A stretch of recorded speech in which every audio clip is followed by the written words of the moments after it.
Are you guys still in school ba? Yeah. Yes. Oh, Face-to-face classes. we Face-to-face. never stopped. I think di ka rin nag-stop, no? Di rin ako nag-stop. How is it? Like school and then pag-aartista? Like if you would like to share something? Well, nung bata ako, nakakaya ko pang magkaroon ng... nakakaya ko pa talaga siya pagsabayin. Nakakapag-focus pa ako nun kasi mas madali. Pero ngayon, ang dami mo nang iniisip. May mga thesis, may mga defense. So parang, tapos mas nagiging busy kasi dati wala namang social media contents. Like more on TV lang talaga. Eh ngayon, dumadagdag yung responsibility. Yeah. So parang, nasa-stress na rin ako. Hindi ko na rin alam kung paano ako magka-catch up. Pero since I have friends naman doon, tinutulungan naman nila ako. Tsaka yung school, very considerate. Dahil before ako mag-enroll, nagsabi, nawawalan ako ng hininga. Oo. Pwede ka- Nati-trigger pwede siya. dahan-dahan lang Galing pa sa magsalita kasi. dito, ah. Nagre-rap Pwede na dahan-dahan, ah. Nati-trigger Pwede siya. ka Nati-trigger mag 2 siya sa minutes tanong para mo. magsalita. Oo. Okay lang yan. Relax lang. Nagsabi Oo. Nagsabi na kami sa school beforehand na if pwede ba na bigyan ako ng sarili kong timeline na makapagpasa ng ganito, ng ganyan.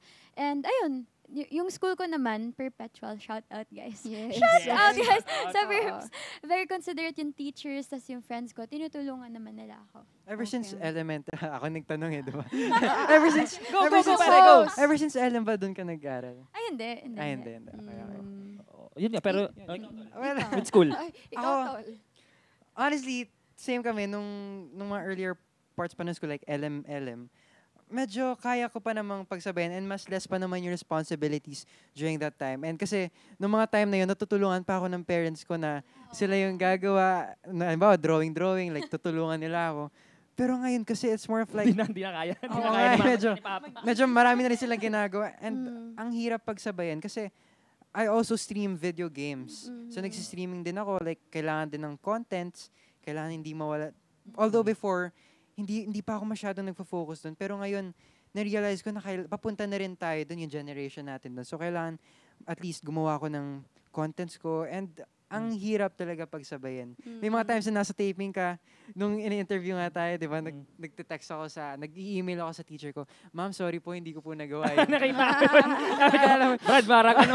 Oo, yan. Kaya mo yan, buddy. Nag-i-email ako na, sorry po, hindi ko po naipasa, magpapasa na lang po ako, ganun. Pero yun, thankful din naman ako sa mga classmates ko and teachers dahil sobrang considerate naman nila. Yan, shout out Our Lady of Fatima Antipolo. Pero, Yes. kakalipat ko lang sa Olfu. Kaya mas naging mahirap na adjustment siya for me. Kasi yung school ko before, Pleasant Pound School, sobrang luwag talaga. As in, dun, sobrang supportive nila. Kasi ever since grade 1, dun ako nag-aral. Mga like Nathaniel days, ando dun na ako. Gets na nila yung setup ko. So, mas maluwag sila. Dito, kailangan kong mag-adjust pa. And since senior high na ako, ayun, mas pahirap na ng pahirap. Medyo mahirap talaga when it comes to Yeah, time management. Yeah. Mahirap talaga. And kasi special naman yung circumstances natin. Yeah. And lalo na sa inyo na Yeah. you've been working since you were children. So, kumbaga considered din naman kayo working students. Oo.